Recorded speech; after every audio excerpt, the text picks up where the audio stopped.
You don't deserve to eat if you're not working, Judge Judy snapped, her gavel frozen mid-air, her eyes locked on Zohran Mamdani. The audience behind her fell into stunned silence. But Mamdani didn't blink. He leaned forward, voice steady, eyes blazing. Your Honor, if someone is hungry because the system never gave them a chance to work, then that's not justice, it's cruelty in disguise. The room, usually a theater of order, cracked with murmurs. The line between TV entertainment and moral failure had just been crossed. But who would walk away from this scandal stronger? Was Judge Judy defending hard truths, or just repeating a system's lazy excuses?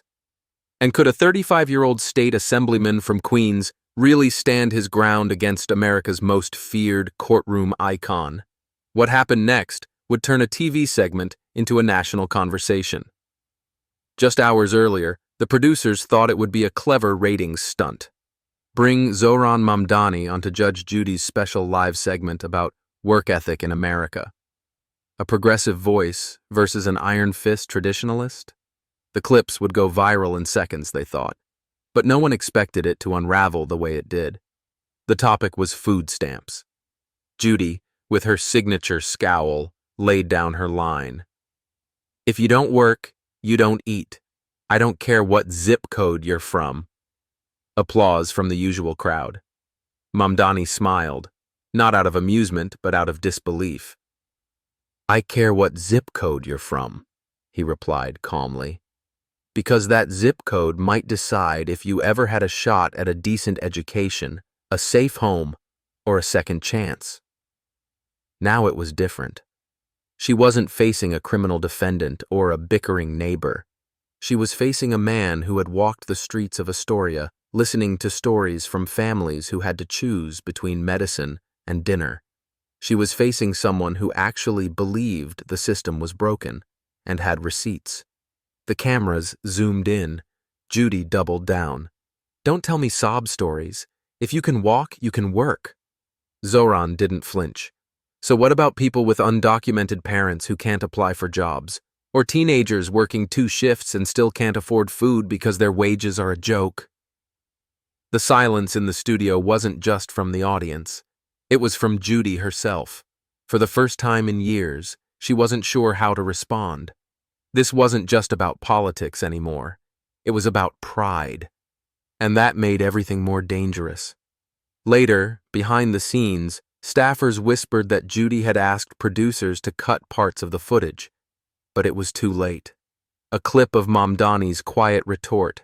Starving the poor isn't discipline. It's failure with lipstick on it. Was already trending on Twitter. Some called it disrespectful.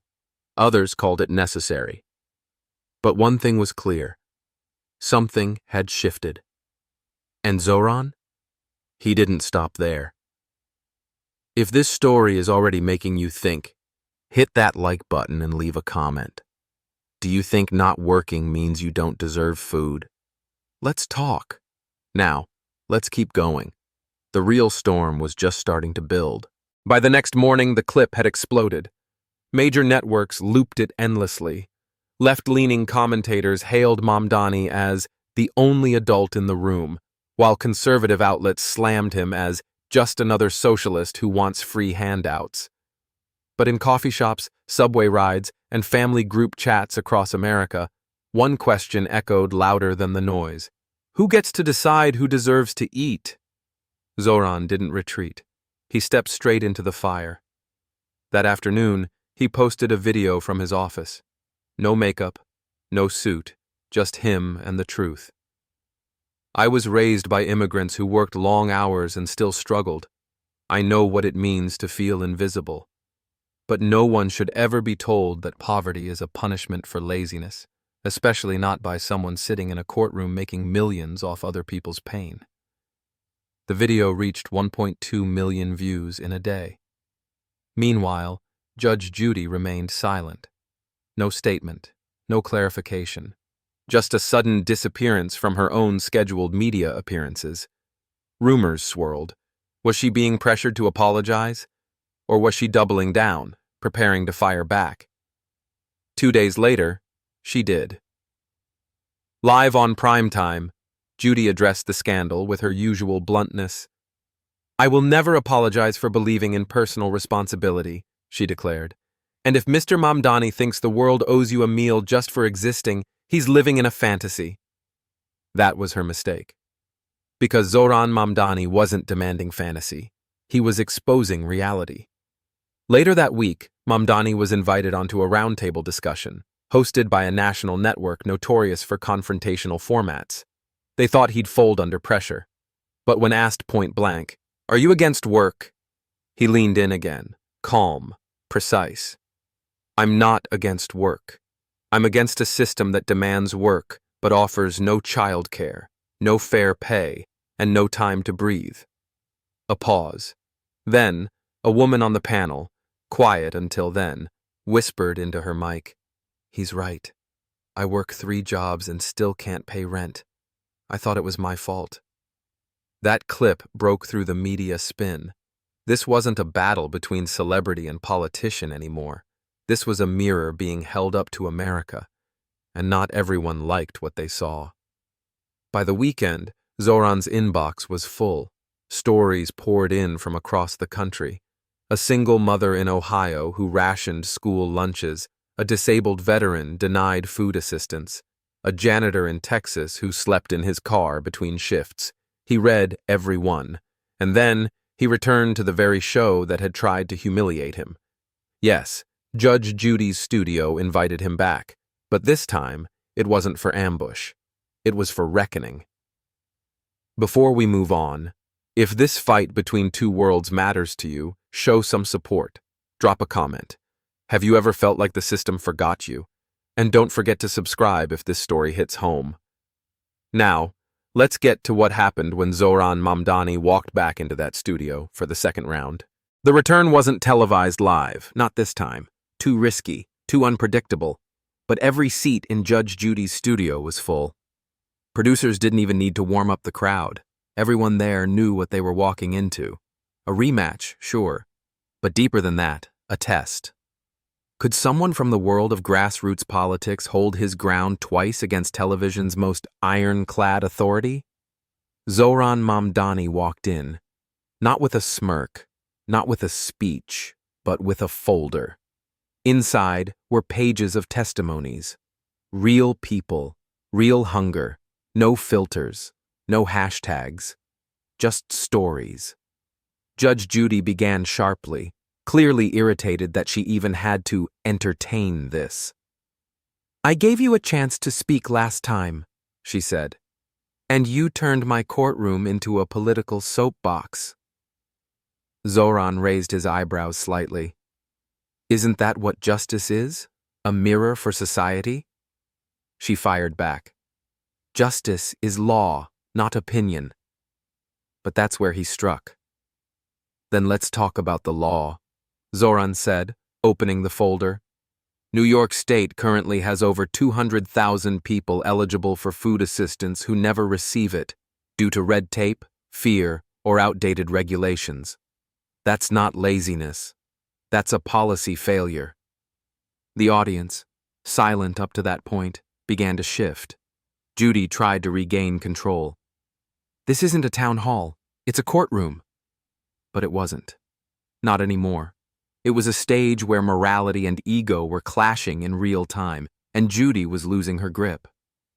"You've made a career out of barking at people who already have nothing," Zohran continued. "And now, when someone talks back, you call it grandstanding?" She slammed her gavel. "You are out of order." "And you," he said quietly, "are out of touch." The room froze. It wasn't rage. It wasn't chaos. It was realization. A 35-year-old assemblyman had just told a TV legend, on her own turf, that maybe the throne she built was made of shame, disguised as discipline. The producers knew then they couldn't cut this. They couldn't edit their way out of it. The cameras were capturing something rare. Power being confronted, not with disrespect, but with conviction. Later that evening, raw clips leaked online before any official release.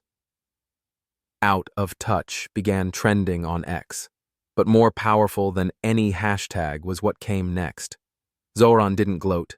He didn't tour talk shows. He went back to Queens and held a public forum in the courtyard of a low-income housing complex. Microphone in hand, folding chairs all around, he read the names of the people whose stories had been ignored, by judges, by politicians, by systems. And somewhere, between a single mother's tears and a former inmate's soft voice trembling through a second chance, the real verdict was delivered. Not in a courtroom, but in a community. If this story is moving you, just take a second. Drop a like, subscribe, or leave a short comment. Every voice matters. Every story counts. Next, the final moment that turned confrontation into legacy. It didn't happen with a roar. It happened with a pause. 1 week after the second courtroom face-off, something unexpected appeared online. Judge Judy, sitting in a sunlit studio, not behind her iconic bench but on a couch, looked straight into the camera and said, "I may not agree with Mr. Mamdani on everything, but I'll admit, he made me think."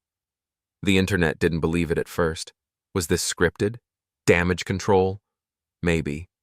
But something about her tone was different. Less sharp, more human. She continued, "Some of the stories he brought forward, I didn't have answers for them, and that bothered me. It didn't matter whether it was an apology or not.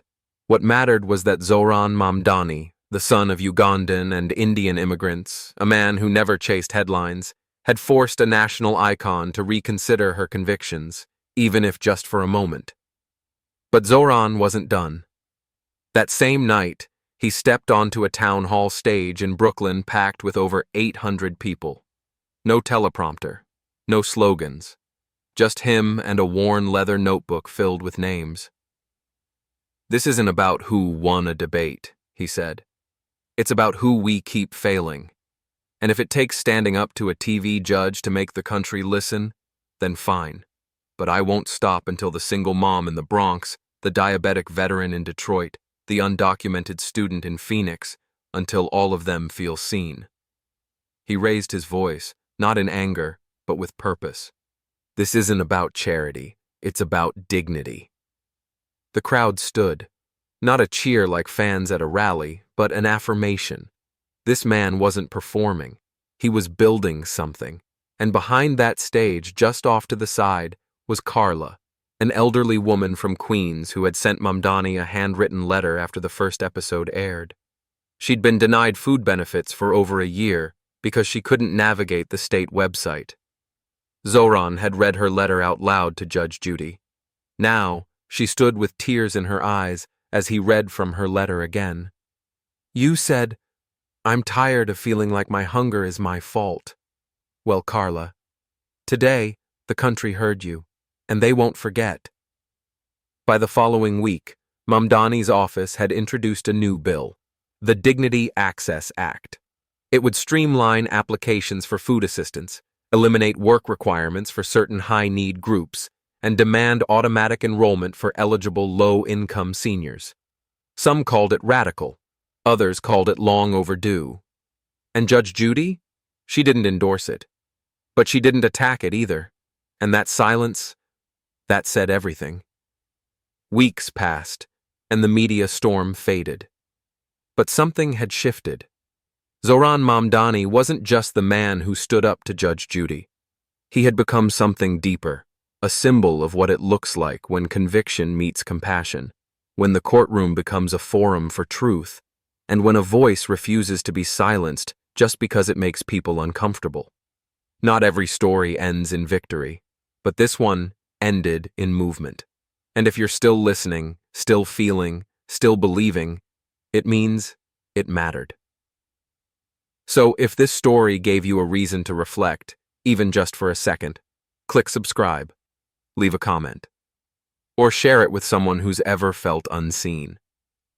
Because sometimes justice doesn't come from a gavel. Sometimes it comes from someone brave enough to say, "This isn't working, and we can do better."